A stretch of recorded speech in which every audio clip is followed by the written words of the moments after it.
Mic on. Pretty sure it's this one. It's the right one to stream to.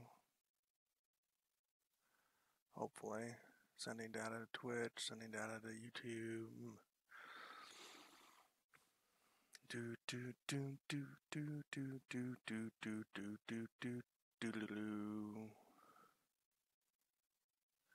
do do. Okay, it's on Twitch, and we're on YouTube.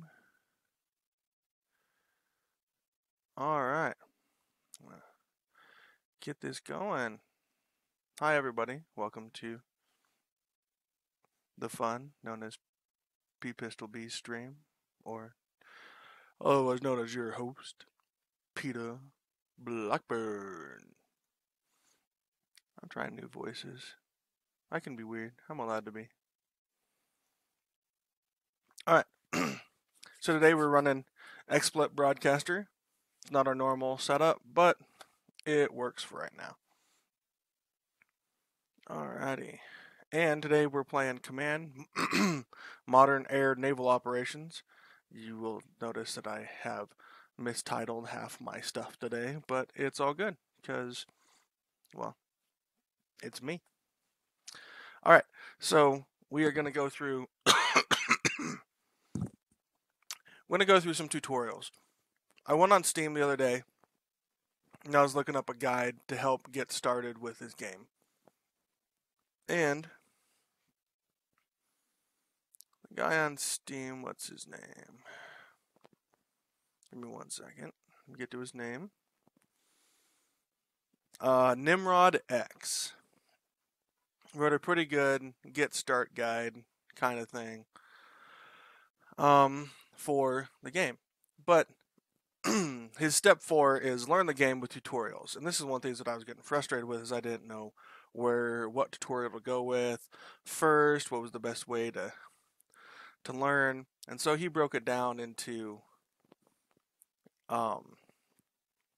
best naval warfare and best air warfare, or basic naval and just overall stuff. So we're going to start going through his list of tutorials today to help us learn out this game. I figure y'all get to learn along with me because I'm terrible at this. So it'll be great fun for us all. Alrighty. Do I want to have this up the whole time or not?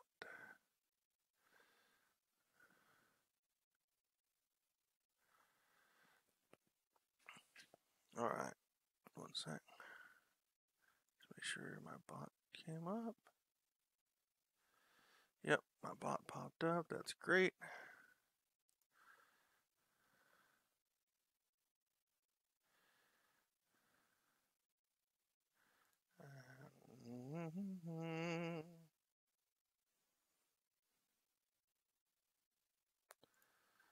Alrighty. We're going to start a new scenario. We are going to tutorials, and we're doing tutorial 1.1. The year is 2017. Average of 15 minutes of playtime with time compression. Location, Mediterranean Sea. This is the first in a series of tutorials designed to teach players the fundamentals of submarine operations in Samano. In this tutorial, the following topics will be covered: how to control the depth, heading, and speed of your submarine, how to operate submarine sensors, how convergence zones work, how to plot and intercept, how to engage surface targets with torpedoes. Load selected. Alright. Welcome to Basic Submarine Operations 1.1. In this scenario, you'll have command of a French nuclear fast attack submarine, an SSN. Using pop-up messages, you will be guided through the following topics: how to control the depth, heading, and speed of your submarine, how to operate submarine sensors. Hold on, give me 1 sec.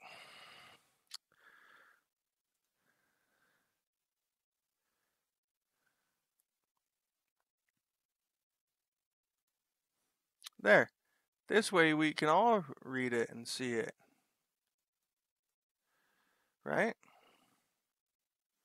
So it's not just me reading it aloud. There you go. How's that work for everybody? Hopefully you can see it now. Alright. You can tell I build streams as I go because I am not actually the best at this. Alright, so today we are doing... Here we go. Okay, we just talked about what these things are going to be.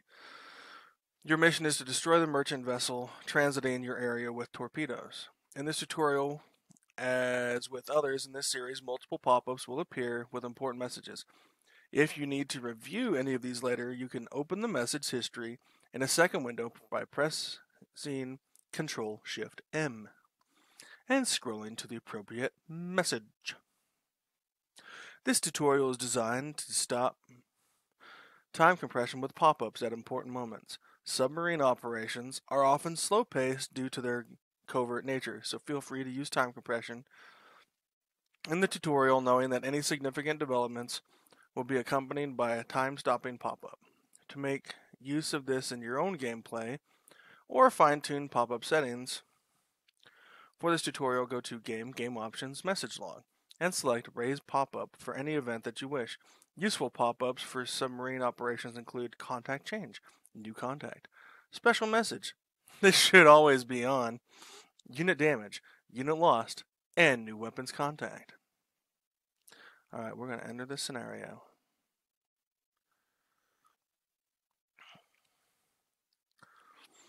Alright. Detailed gunfire control. Unguided weapon accuracy suffers from various factors. I can't change these. No. Okay. So we can't change those, which is fine.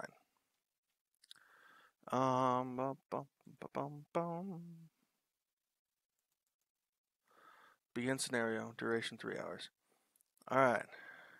This message. Why is this message here, but not this message? Hold on. I need to... What?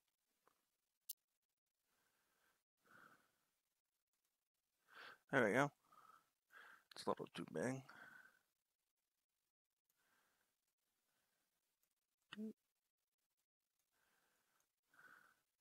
I don't know why this one is up twice. Oh, it's probably because of the pop-up thing. Alright, so disregard the one behind it. Why do you behind him right now? Okay. Let's start by setting a heading, speed, and depth that is appropriate for the mission. Press the F3 key to activate the plot course. Command and click somewhere north of your submarine. Once you have set the waypoint, press escape to deactivate plot course mode. Now set your depth and speed by pressing the F2 key. Okay, so let's do this.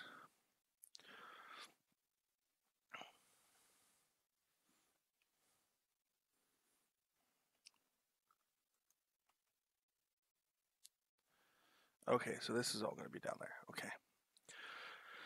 So press the F3 key, then escape, then set your depth with the F2 key. Set in depth to shallow and creep. Then resume. Okay, so let's not pause that. These are going to become problematic.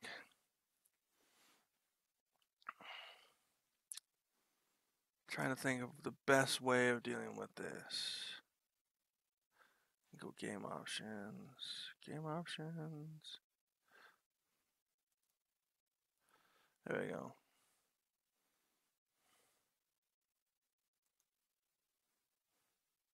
Alright, now the thing's all freaking out. Why are you freaking out? Remove that. That one.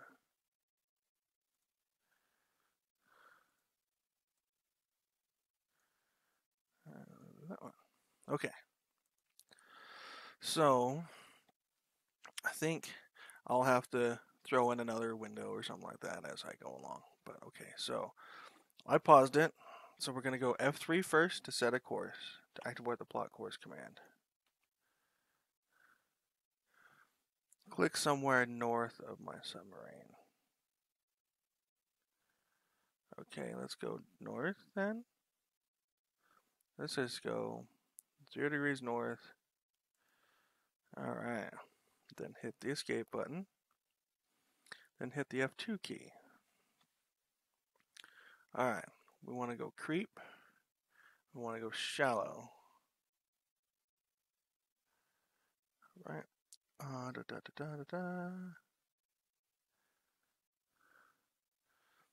This will give you the best sonar conditions for detecting surface traffic. Okay.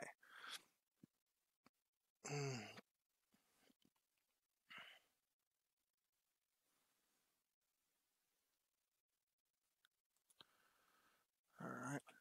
Let's start resume.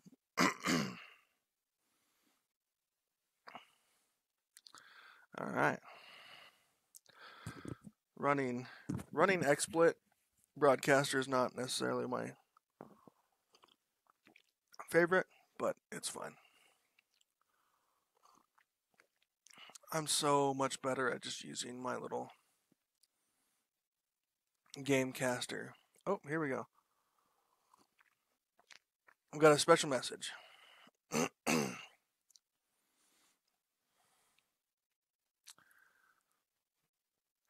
And if I just showed desktop, I guess that would show everything, wouldn't it? It'd also show everything. Okay. So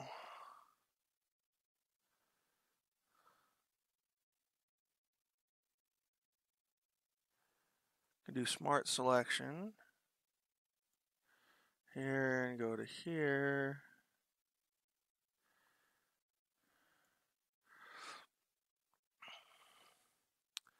And move this to there. Make this full size screen.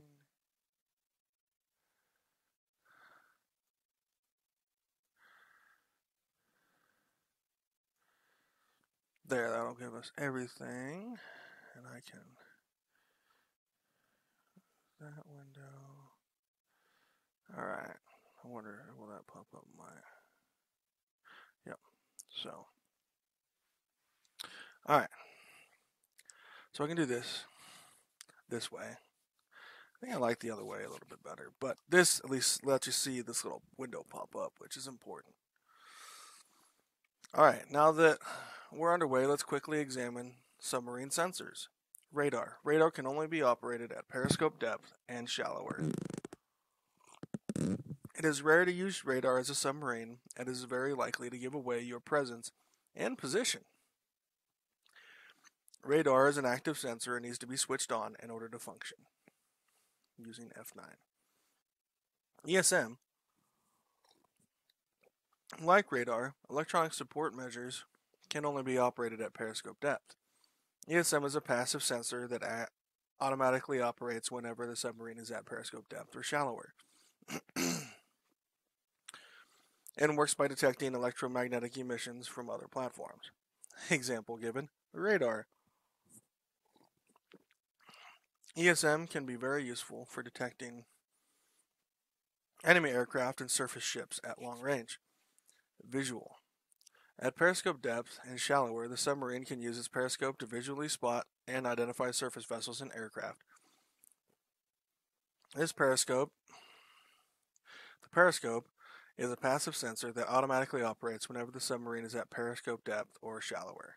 Wow, interesting. Sonar is the main sensor utilized by most submarines. It has both active and passive modes, which can be selected in the Sensors menu, F9. In passive mode, sonar is undetectable. However, in active mode, sonar can be detected by other platforms at up to twice its effective range. Active sonar is rarely used by submarines, but can be very useful to precisely locate contacts in an emergency. Now let's proceed on a northern course, and see if we can detect that merchant using passive sonar. Alright, F9. Alright, that's not operating. That's passive. The mine avoidance is passive. Alright.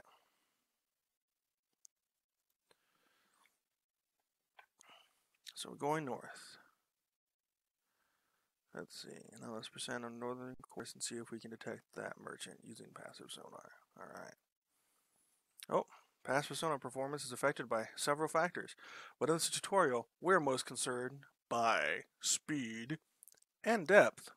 The speed of our submarine has a significant effect on submarine performance. Slower speeds reduce on-ship noise and increase the range at which a detection can be made. Depth affects whether sound will most readily reach the sonar. Depth affects where sound will most readily reach the sonar from. Surface contacts will be detected more readily by a submarine at periscope or shallow depth due to the surface duct. There is a number of factors that come into play, but for now, we just need to be aware that the best place to be for finding our target is at shallow depth and creep speed. Other tutorials in this series will delve deeper into the workings of passive sonar.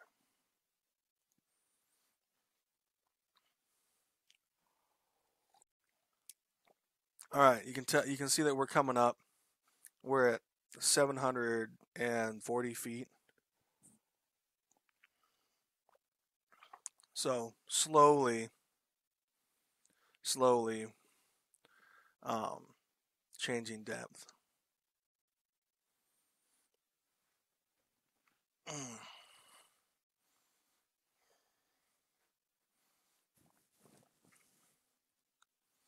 Oh, look there, we're 640. Generic acoustic decoy. F-21 Artemis. Let's see.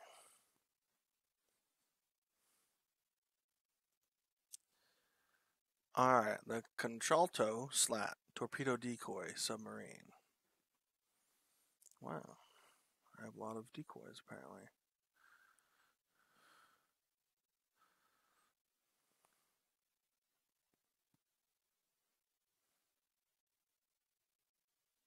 It can be carried by the Suffren, France, the Rubis, the Amethyst, Rubis class. Uh-oh. Red alert. Alright, contact. We have detected the merchant. It is a convergence zone contact. We know this because the area of uncertainty begins at the first convergence zone, displayed as a shaded green ring around your submarine, and extends out to the maximum sonar range along the estimated bearing. Conversely, a direct path contact will appear between your submarine and the first convergence zone. More on direct contact paths in a moment. But first, let's talk about convergence zones. At a simple level, convergence zones are ring-shaped areas around a sonar receiver where sound can be detected as it travels in a curved path through water. Convergence zones only occur in deep water, and the distance between them varies according to environmental factors. As a general rule, however, they are around 30 nautical miles apart. Looking at the Rubis with the underwater sensors map setting on, we can see a shaded green circle representing the convergence zone. In some cases, you may see multiple convergence zones, but in this case, there is only one. Although the area of uncertainty extends to the sonar's maximum range, we know that this is a convergence zone contact and therefore the ship must be somewhere within the convergence zone. If there are multiple convergence zones, the contact could be in any one of them, but not between them. Let's get a little closer and try to get some more information through passive sonar. Continue to close with the merchant. Close and resume.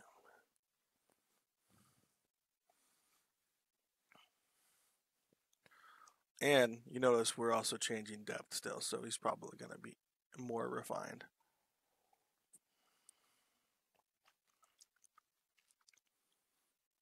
Alright, over here, we notice we're the S601 Rubis. France, our course degree, our degree is literally 1 degree. We're creeping along at 5 knots, which is slow. We have sensors, weapons, magazines, damage control. Show this our altitude, which is negative 304 feet. Our MCOM is inherited from parent. Doctrine window inheriting. We're not allowed to launch nuclear weapons. Good for us. I don't want to launch a nuke on my first day. Alright, now we have a firm fix on the contact's course and speed. We can work out the best way to make our attack. We can simply press F1 and click the contact to have the AI handle it, or we can plot an intercept manually. A manual intercept can only be reliably made when the speed, course, and approximate position of the contact is known. The more accurate the data used to calculate the intercept, the more precise it will be. The method we are using here is to plot the contact's anticipated course and find a point along that path that we can reach at, or preferably a little earlier, the same time as the contact. Our contact is on a course of 120 at a speed of 23 knots. To plot a simple intercept for the contact, use the range and bearing tool, Control D.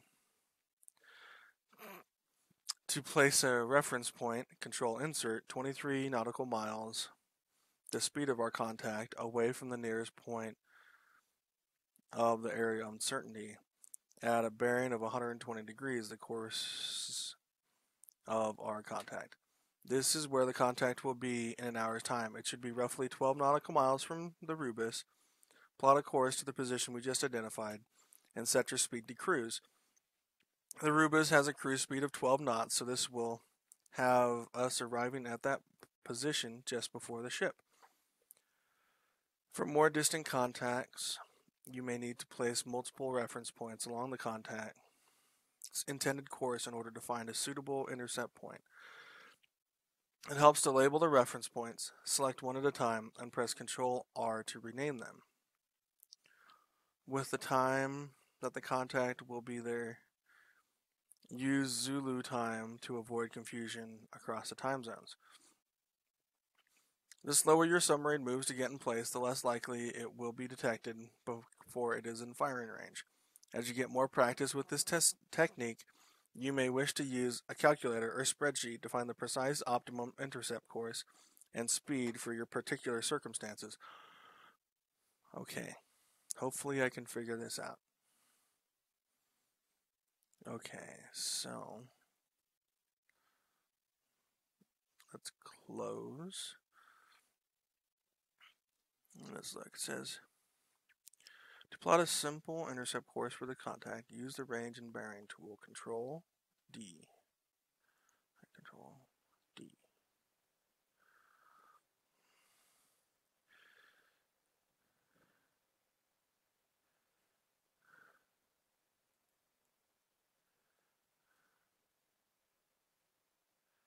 Okay, so 23 nautical miles.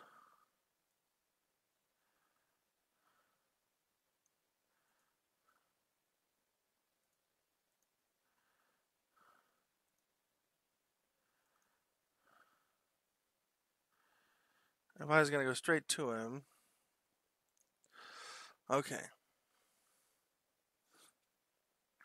Oh, okay. So,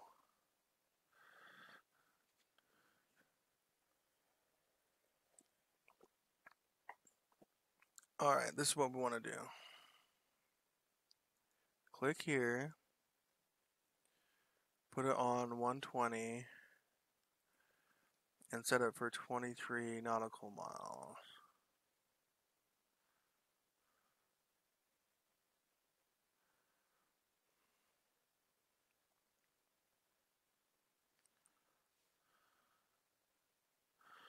Alright, control insert. That's our reference point. It says reference point 17. Where do I change that at? Okay.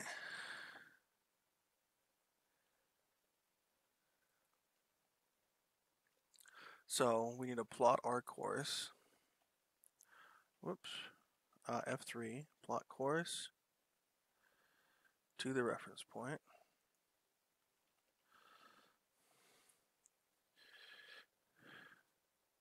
Set speed to cruise.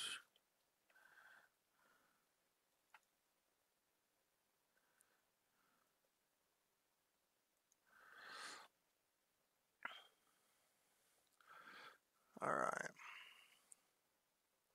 For more distant contact. Okay. So let's do control D. Let's click on our little doober here. That's 14 nautical miles away. Okay.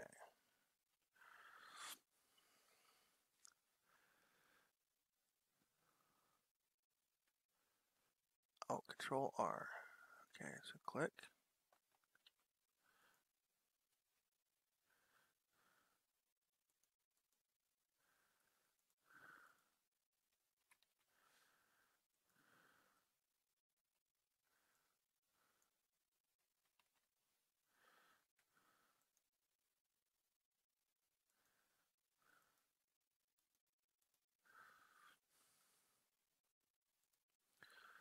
What? Okay.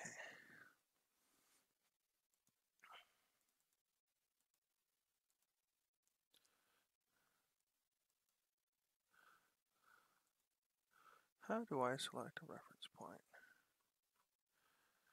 Doo-ba-doo-ba-doo.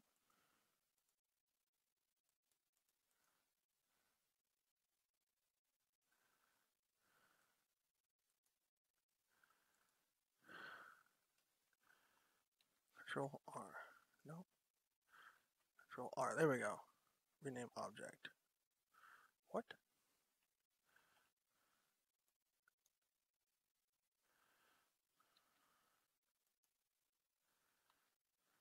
RP17.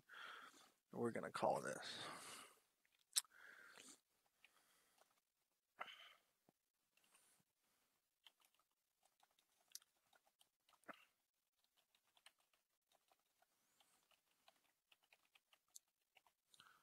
We're going to call it Surface Intercept Reference Point 1. Alright. We should be speeding up and changing course. We're speeding up, but we're not changing course. Okay.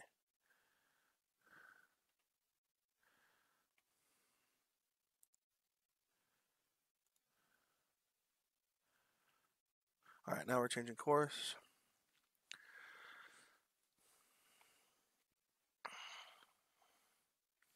Two hours, 56 minutes to go. Could probably speed up time, because we don't want to sit here for the next hour waiting.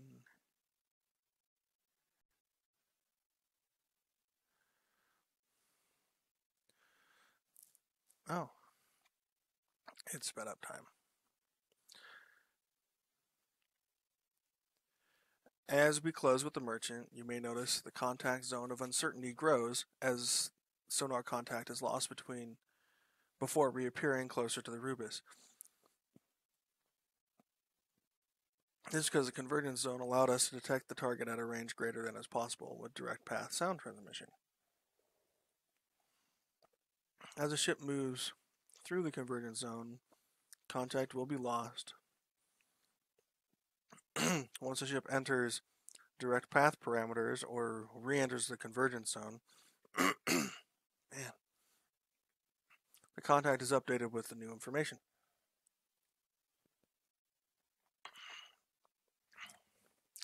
Oh yeah, my wife got me this cup in Boston.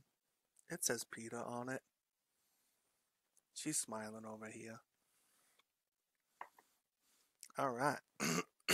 This merchant is noisy, so we have a good idea of its position, speed, and heading.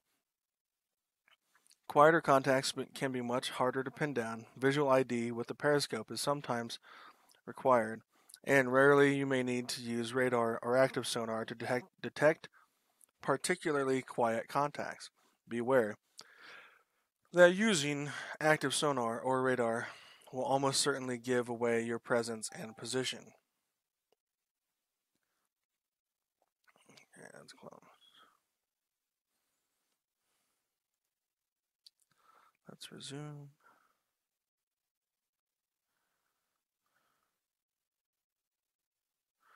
Alright, so if I hover over him, it says target ship 120 degrees, 23 knots is the bearing. But that was 6 minutes ago. So let's speed up time. Oh crap, oh crap. He's a lot closer than I thought.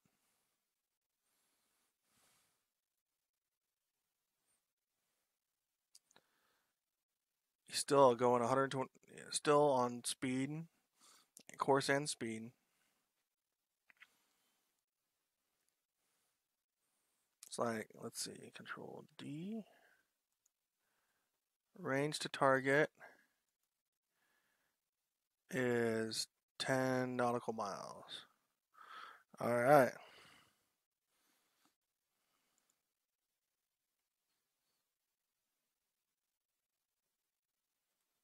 Speed up time.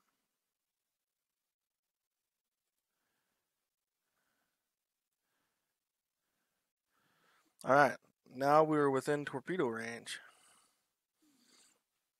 You may notice that 8 nautical miles seems a bit shorter for a modern torpedo range. CMANO's, or Command Modern Air Naval Operations, default torpedo range is based on practical range. This is the range where a torpedo is likely to be able to acquire its target and give chase if need be. Longer range shots are made possible by altering the doctrine setting torpedo range to allow kinematic ranges. Press Ctrl F9 to open the doctrine menu, or use the right side bar. Where's my bar?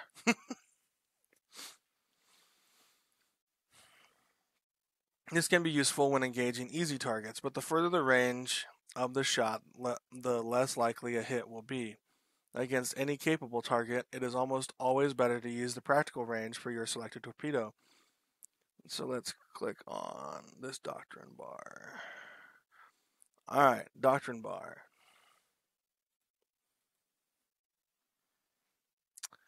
Weapon release authorization. Use nuclear weapons. Rules of engagement.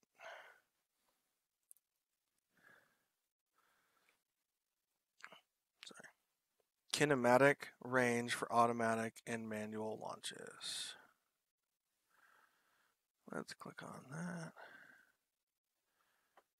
But my range circle didn't increase. Alright. Well, let's change that back to inherited practical range. Whoops. Alright. If you use the auto attack method, the AI would automatically open fire when the ship is in range. If you have made a manual intercept, you can either hand the attack to the AI to complete automatically by pressing F1 and clicking the ship, or you can manually fire the torpedoes by pressing Shift F1 and clicking the ship. After your torpedoes fire, your submarine will have the word wire beneath it and will be restricted to 10 knot speed. One sec, folks. Mic off.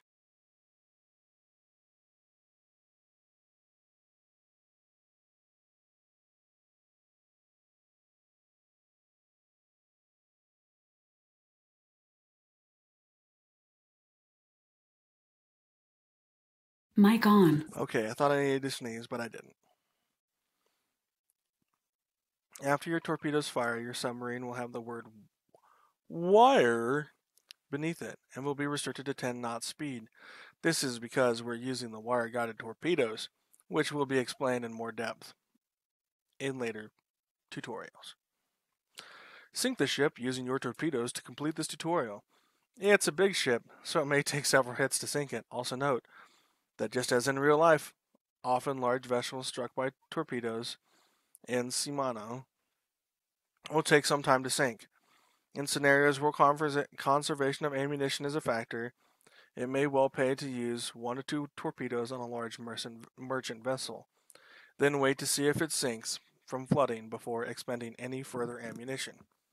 For the purposes of this tutorial, though, ammunition conservation is not a factor. Have at it. Alright, shift F1. Right?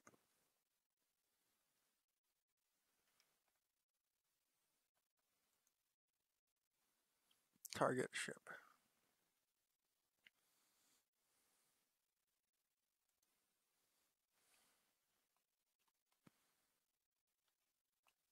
Shift F1 and clicking the ship. Attacking units. Okay. Selected targets. Target ship. Well, that works. Automatic fire is allowed. Opens tight.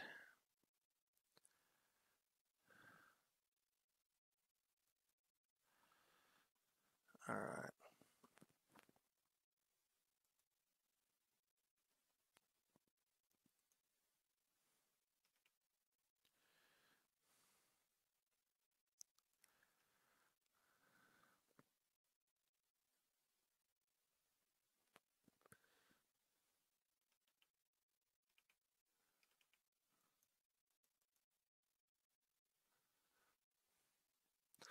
Okay, so I allocated one. I'm sorry.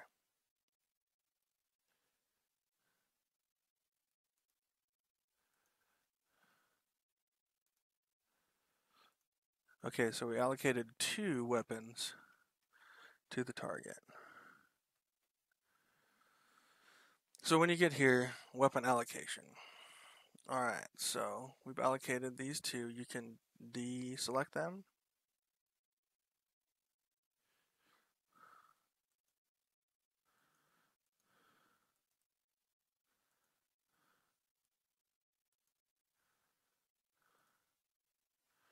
Okay.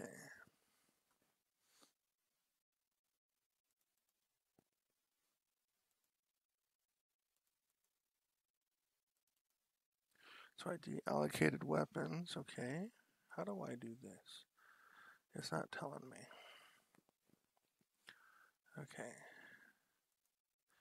We're going to allocate 2 weapons.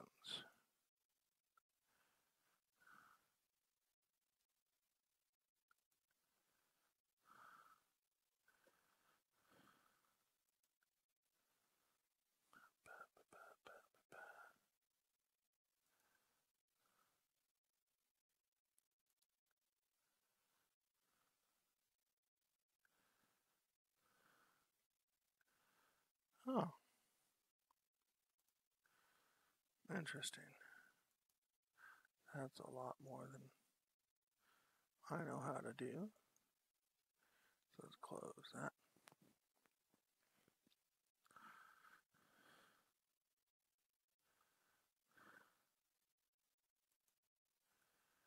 Alright, so I've allocated 2 weapons. I don't know how to shoot them though. Operational.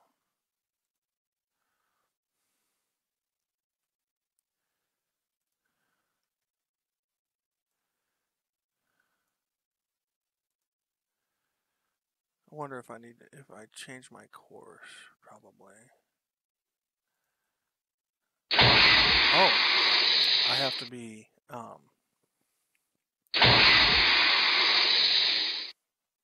the game has to be going. Alright, so 2 weapons are out. Let's...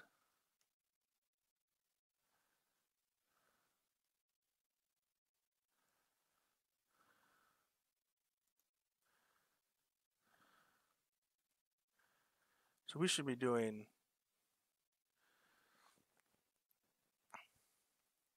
It says 12 knots. I don't know why it says... It doesn't say 10 knots.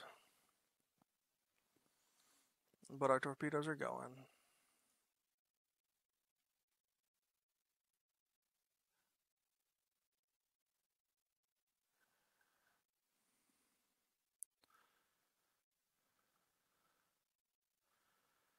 Alright, here we go.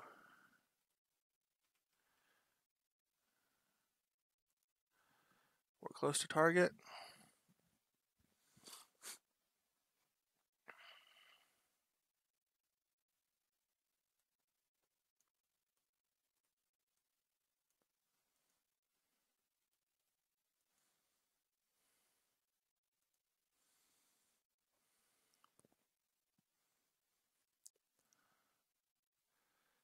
I think I lost my wire. Oh, no, I got wire still.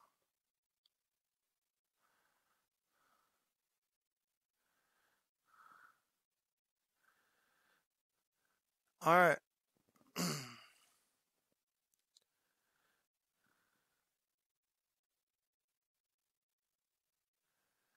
We attack the target ship.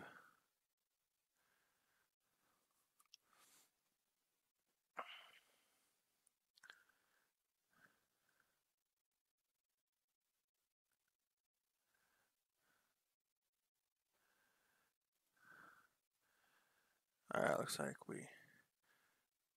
Weapon F-21, number 18, hit.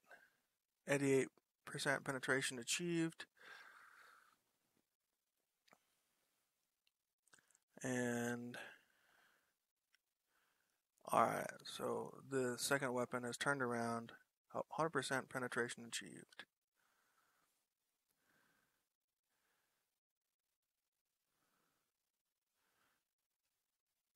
Alright. Rubis is dropping target ship from its target list. Reason: the target is not auto-targeted, and no outstanding weapons or assignments against it exist. Alright, we're going to sit here and wait as it floods out.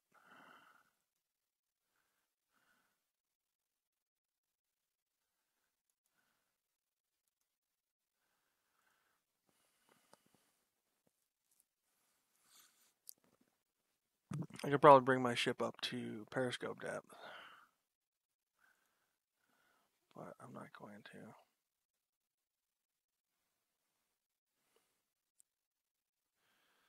So let's see if he continues to flood or not.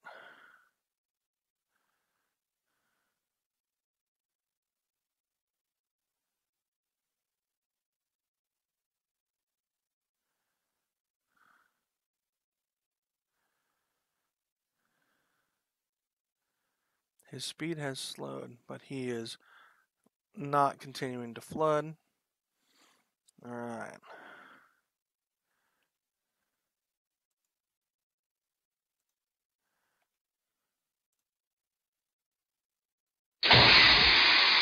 Alright, we auto launched a second torpedo. A second 2 torpedoes. Should probably go and fix that.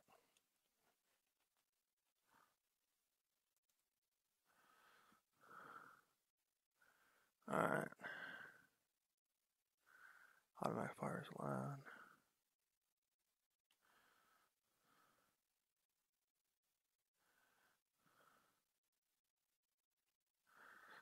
Alright.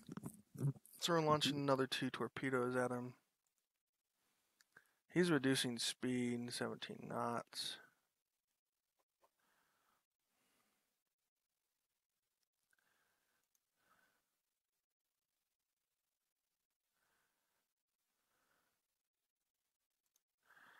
So reducing speed to 14 knots.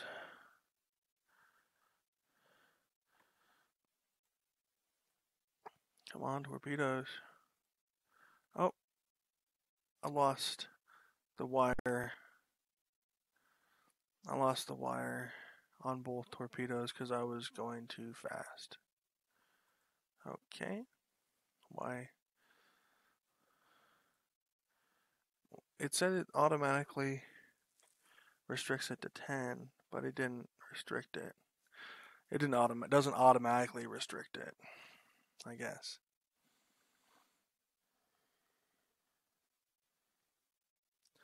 Alright, so come on. Come on. Alright.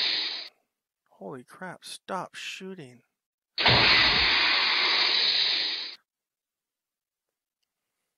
Alright. Telling him auto fire is not a good idea.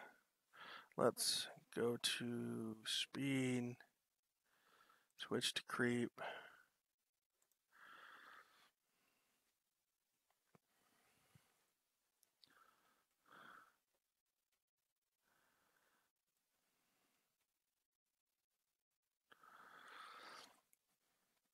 So I lost my wires, and that sucks.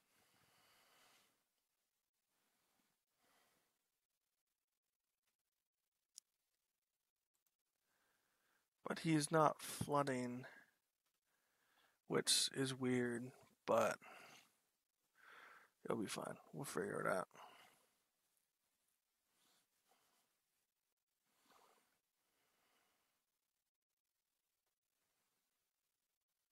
I think they were both acquired target.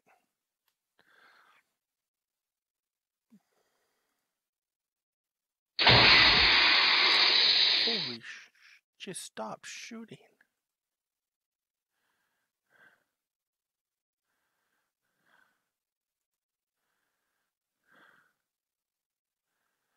Alright. Weapons.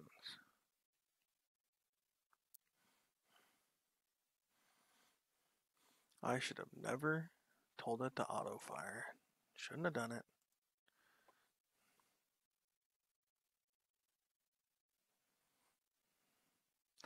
He's slowing down, but he's not flooding out the way I want him to.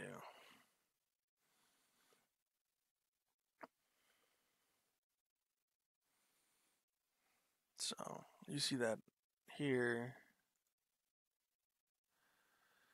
You can see that he's been detected by torpedo seeker at 1.4 nautical miles. Contact report.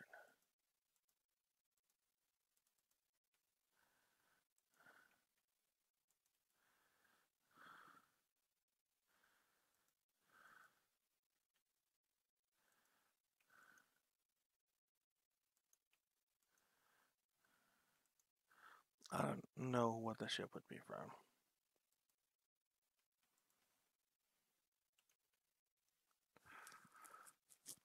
Alright, so let's see how this is gonna go.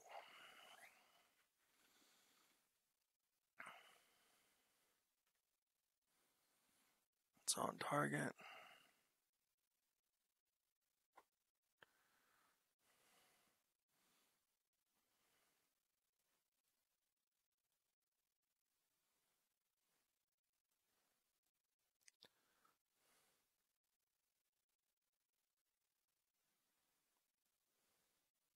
Too bad there's no 3D image that I can pull up. Looks like they both missed the target. They both missed and are reattacking.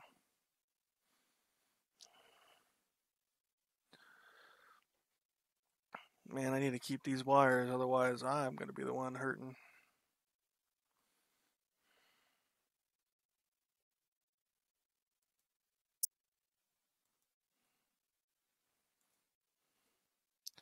Alright, 92% penetration achieved.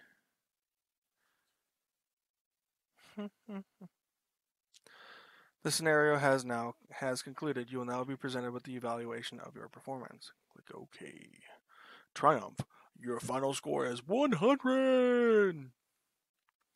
Losses and expenditures. I didn't lose. I expended 8 torpedoes.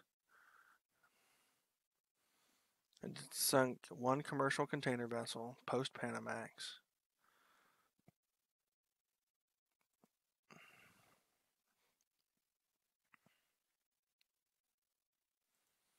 Alright. So I think that's the end of this scenario for us. Let me look at here.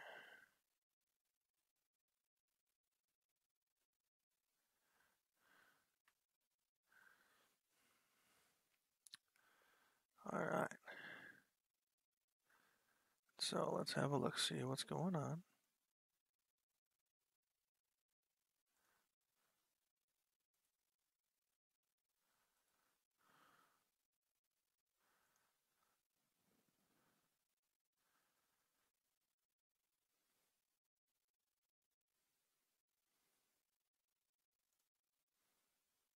Alright, sorry folks.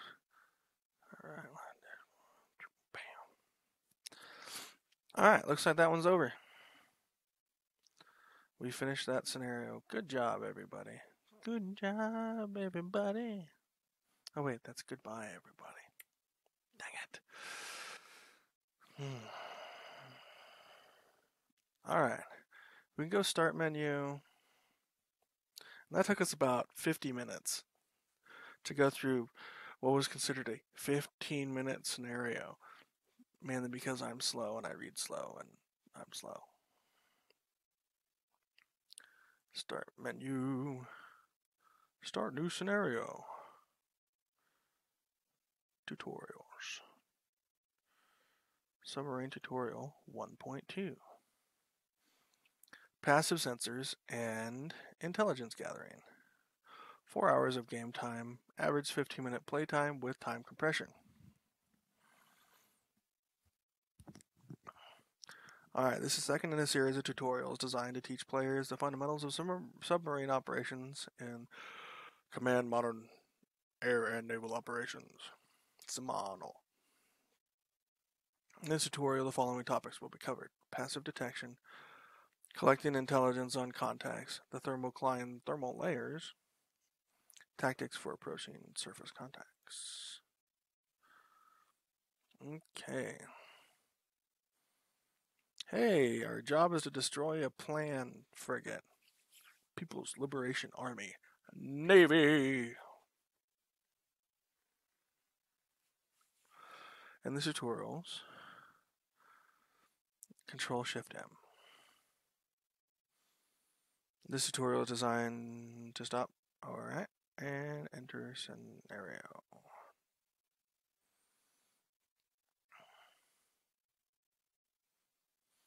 Okay. Let's start by taking a look at what's happening on the surface. Plot a northerly course. Set your speed to creep. And depth to periscope depth. This will bring this San Francisco to a depth of negative 66 feet and a speed of 5 knots. When submarines are at periscope depth or shallower, they automatically raise their periscopes and any sensor antennas. Diesel submarines will also automatically raise their snorkel and switch on their diesel engines. More on diesel submarines in a future tutorial. Once we're at periscope depth, we will have a much better idea of what's going on around us.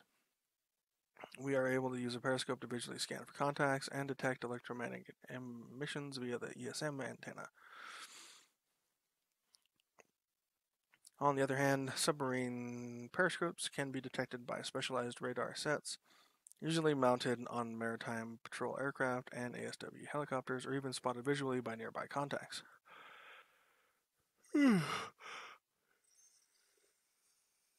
Sorry. Man. The submarine itself can also be detected visually if the weather and time of day are right. The thermal imaging can allow the detection of submarines at periscope depth, particularly diesel submarines running their diesel engines at quite a long distance. Okay, let's close. We want to set a course north, northerly, so I'm going there. And we want to go periscope depth and creep.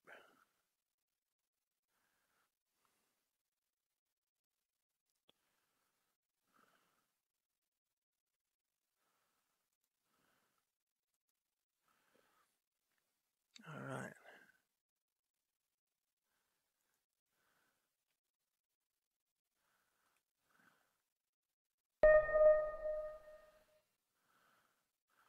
I haven't reached periscope depth,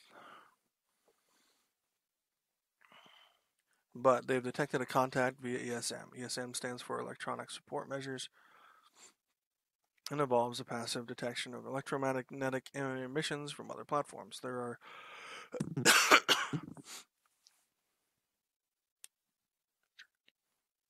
wait, hold on, folks. Mic off.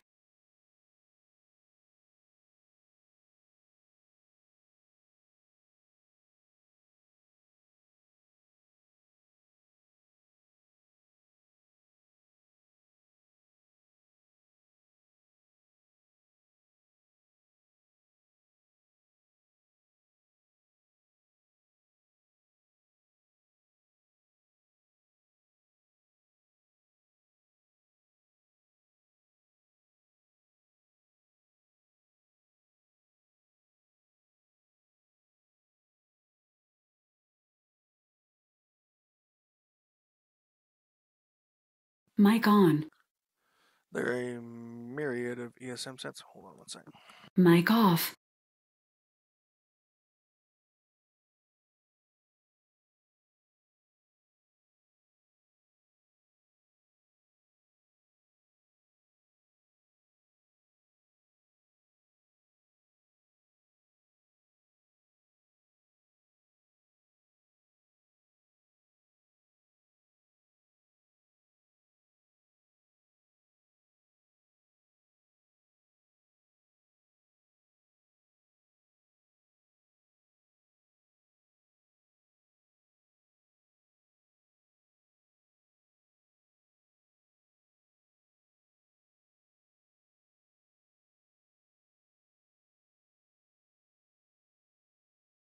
Mic on. All right, folks, I'm going to step away for a quick sec. I'm going to set a different scene up. Boom. I will be back in a few minutes, folks. Mic off.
Mic on.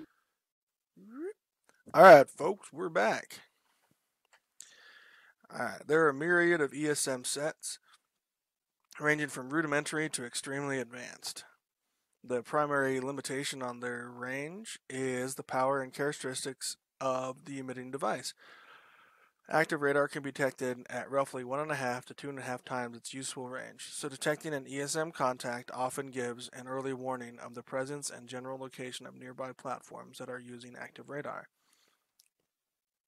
Let's investigate this contact, plot a course towards the ESM contact, remaining at periscope depth and creep. Alright. So, let's change our course. Incoming transmission. Incoming transmission. Alright.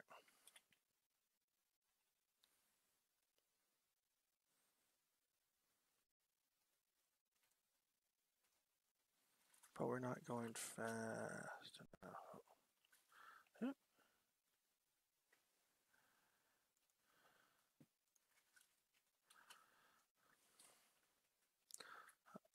I want to creep, folks. Why is I doing 12 knots? Alright, looks like I'm getting China Type 352 square tie radar. Surface to surface, high frequency. Sonar.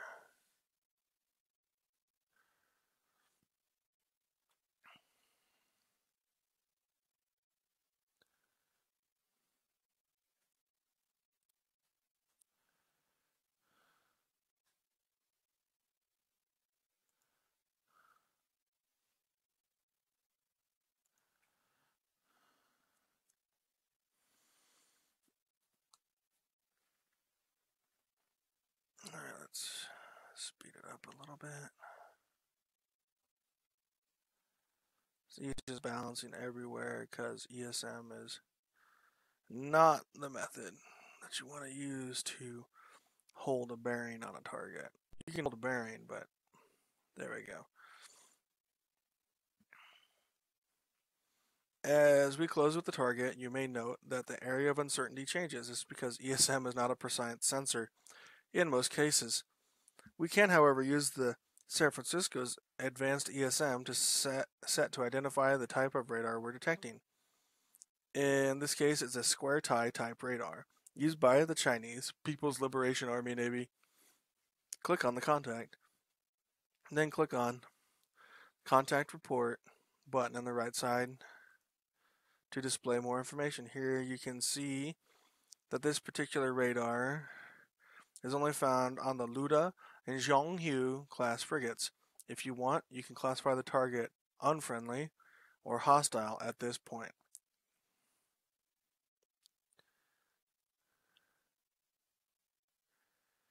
So I'm not sure what frigate they are.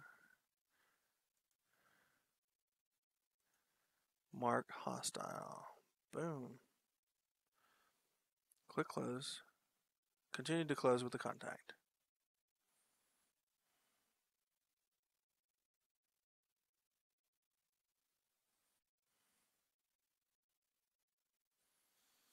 Contact. Frigate number 2 has been manually marked as hostile.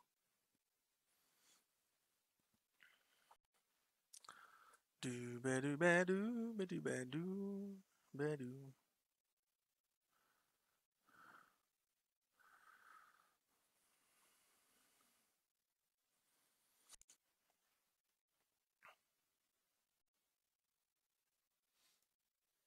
Incoming transmission. Alright.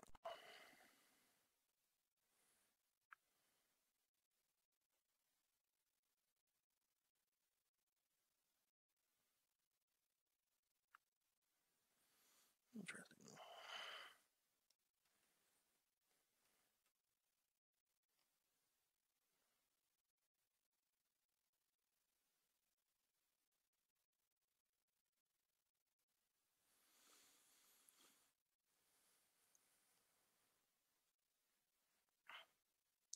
Alright, do we have visual confirmation of this target yet? No.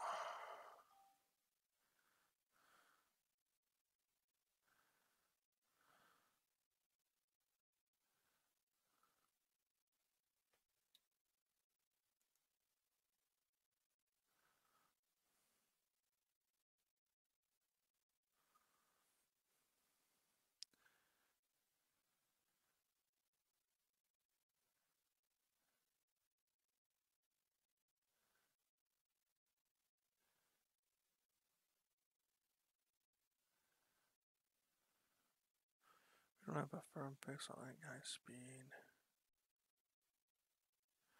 Okay. Now we've positively identified the contact as a Zhuanghu class frigate. If you've been following instructions. It will have been identified by the ANTB-16 towed array sonar, which is... No, I only have it. Other possibilities include the ANBQQ5E hull sonar. That's not good if that's the case.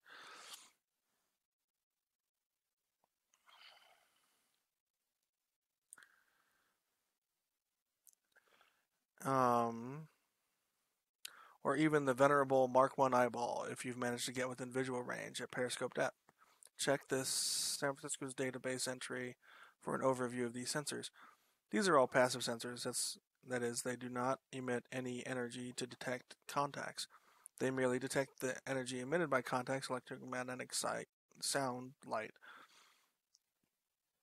These are the most useful sensors for submarines because they don't give away the presence or position of the submarine.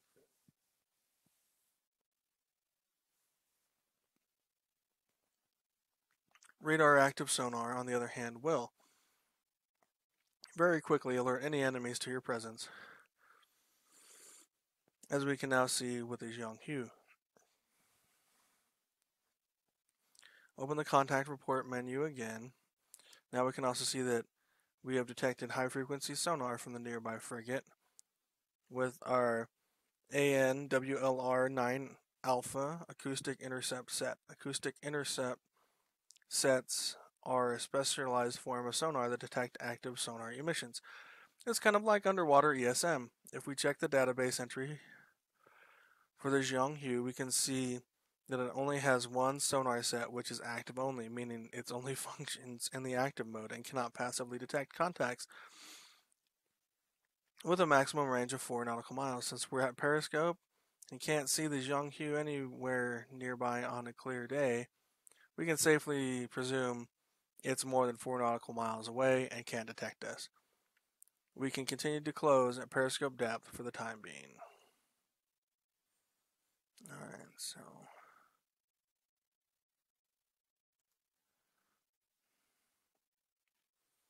that's Elant. How did I detect this guy? Dun, dun, dun, dun, dun.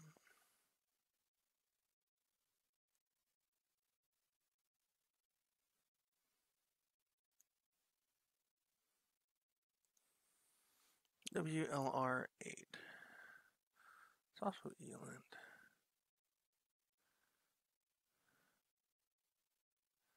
Not good, folks.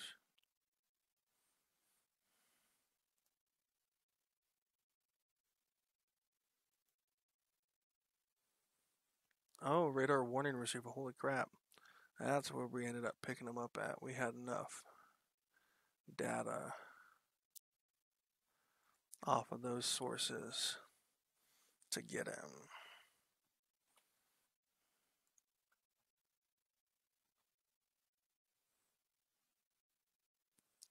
Just let me nuke this dude already.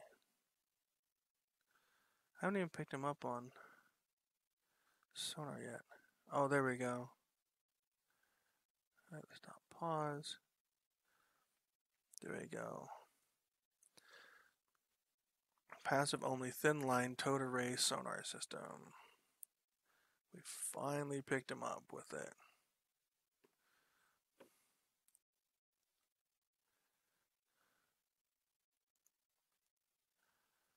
Alright. Incoming transmission.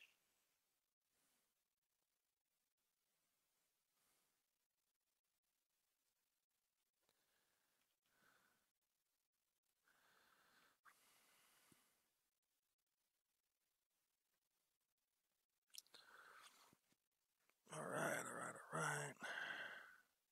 It's the 545 Lin Fin.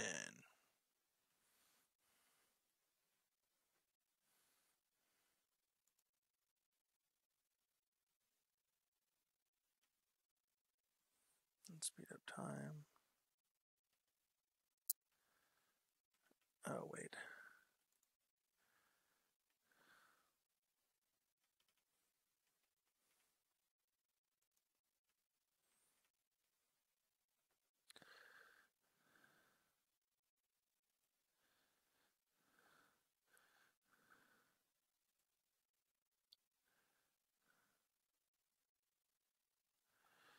Let's change course.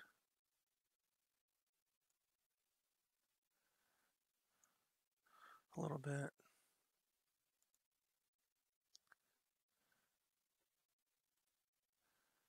And then see if we can pick them up.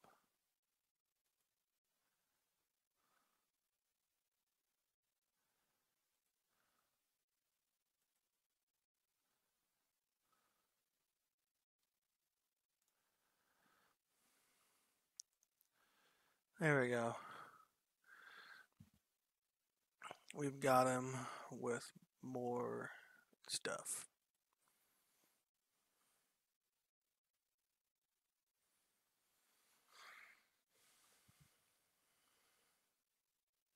I'm willing to bet he's going to tell us to fire once we're in range.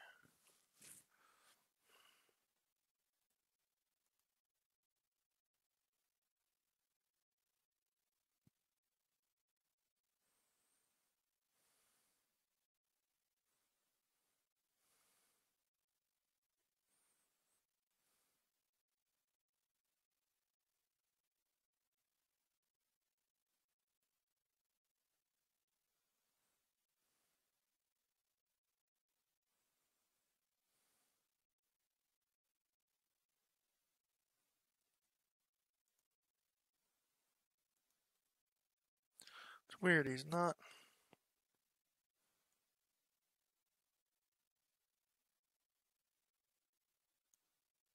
really going in a direction I want him to. Now we're getting quite close to this Yonghu. We're within weapons range, and coincidentally, we're also within visual range, which for a submarine at periscope depth is 8 to 10 nautical miles from most surface contacts. At this distance, the Yonghu will not be able to detect us with its active sonar, but we will be able to hear it with our sonar, see it with our periscope, and detect any emissions from its sensors. Ensure you're at periscope depth and open up the contact report.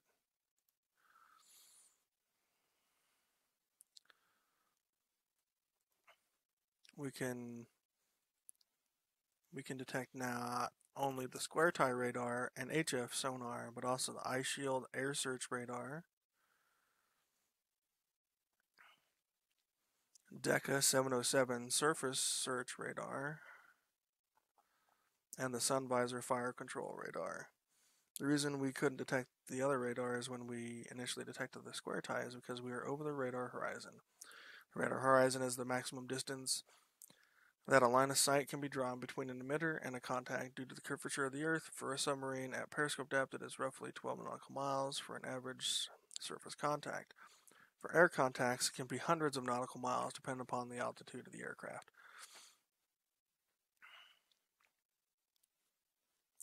So how did we detect the square tie if it was over the radar horizon? Simple. It's an over the horizon radar. These radars use wavelengths that reflect off the ionosphere or follow the curvature of the Earth to reach beyond the horizon. Since these waves travel further than the others, we were able to detect them at a greater distance. You can tell whether a radar is over the horizon by reading its database entry. This could give you clues to the range of your contact. Now that we're within visual range, there's a small chance that the Yonghu could detect us by spotting our periscope, So we're going to dive below the layer, continue on course towards the Zhonghu, setting your course to creep and your depth to just under the layer, or 750 feet.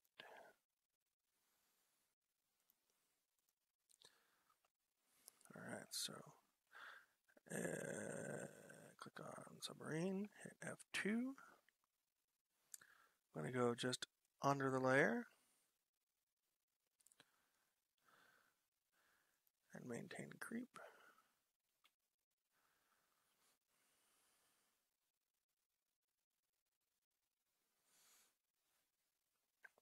Alright.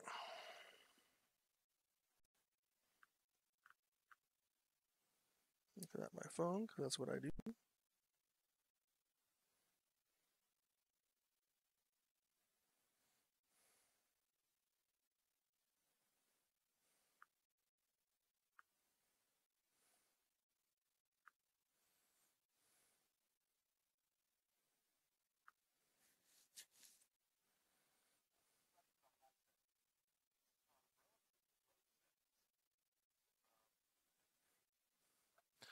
Alright.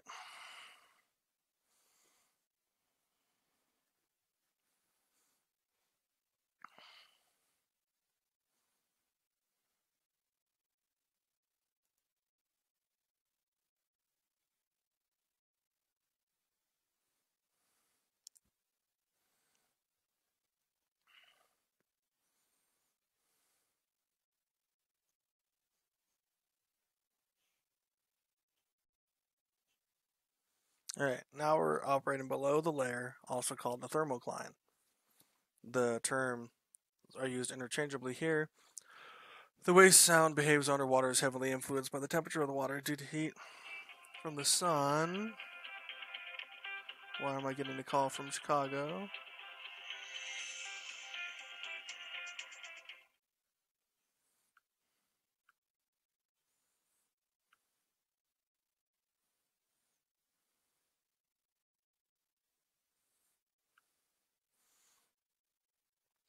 Alright, due to heat from the sun being dispersed by the waves, the first 330 feet or so has a uniform temperature that is relatively warm. In deeper water, the temperature remains relatively stable through the day-night cycle and is usually not far from freezing. Seawater freezes at minus 2.3 degrees Celsius. The thermocline is the transition between these two relatively uniform bodies of water. It varies in depth, thickness, and strength based on a variety of geographic and environmental factors. However, in general, it is strongest and thickest at the equator and weakest and thinnest at the poles. You can get precise information on the thermocline in Shimano by looking at the information box. In this case, the layer is from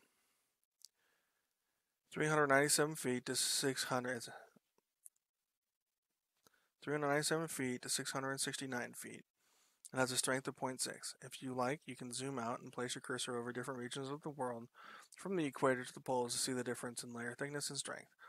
As we learned in the previous tutorial, sound travels a long way underwater. It does not, however, readily cross the thermocline. Thermocline acts almost like a mirror, bouncing sound waves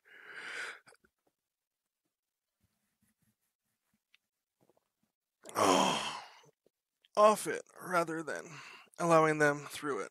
When we talk about the thermocline, we can be above the layer, below the layer, or inside the layer.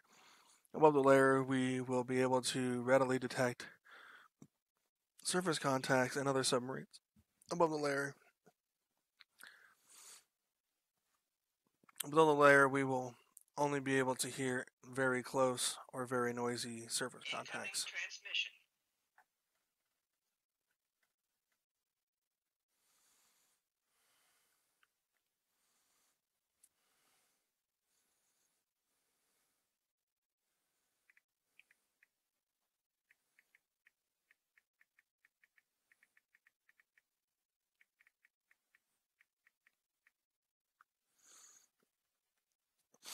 Alright, below the layer we can hear noisy stuff, or submarines below the layer. Inside the layer we won't be able to detect anything very well, but we will also be difficult to detect. These rules change a little when we're using a towed array or facing off against variable depth sonar. However, those subjects will be dealt with in a later tutorial. Now that we're getting close to the Zhang Hu, we are going to use the layer to our advantage. The high frequency sonar it uses is particularly poor at penetrating the layer. Lower frequencies are better at penetrating the layer. So we are going to close right in for a demonstration. Remain below the layer and close to within 2 nautical miles of the Zhang Hu. Alright, let's change our course.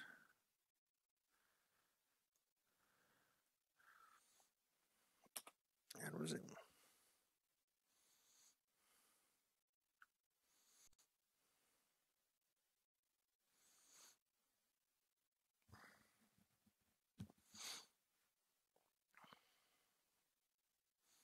Let's speed this insanity up. 30 seconds. Real time. Control D.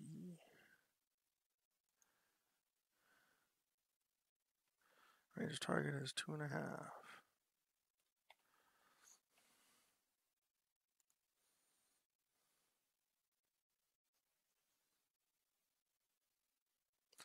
Okay, so now we're within 2 nautical miles of the Zhang Hu, completely undetected. Unless you are above the layer and got a pop-up saying you've been detected. This demonstrates how powerful the layer is for submarines hunting surface contacts. Bear in mind, however, that we're hunting an old frigate with poor sensors and in almost perfect environmental conditions. Don't expect to be able to do this against modern dedicated ASW opposition.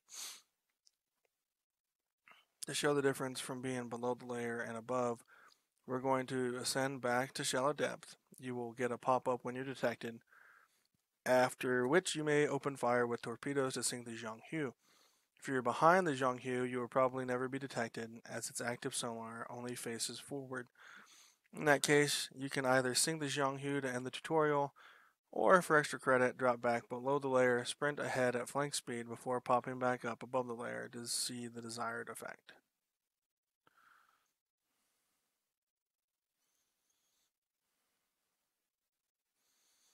Okay, I need to come back up to shallow depth. Oops.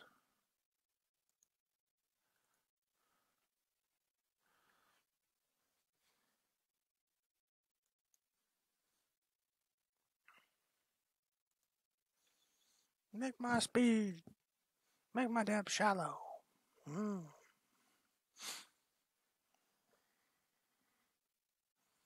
This is gonna be a close one. How long do you think it's gonna take me to reach shallow depth at 5 knots?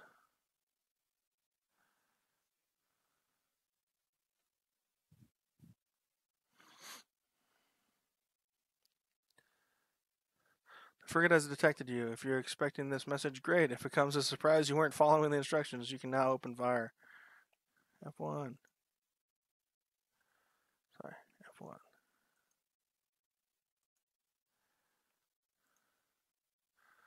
Shoot, weapons.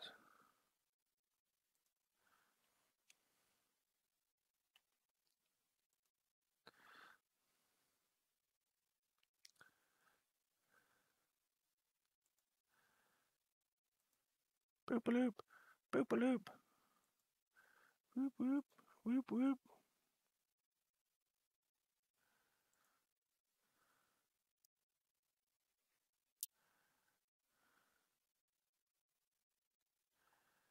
Allocate 1 salvo. Actually, no. There we go. 1 each.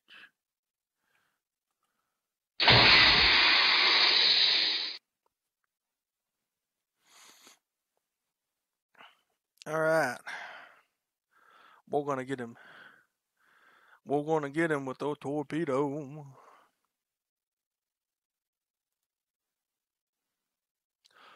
Boom! Excellent work. You made use of all your passive sensors to detect, classify, and intercept a distant vessel, and then use the thermocline to close in for a textbook attack. Well done.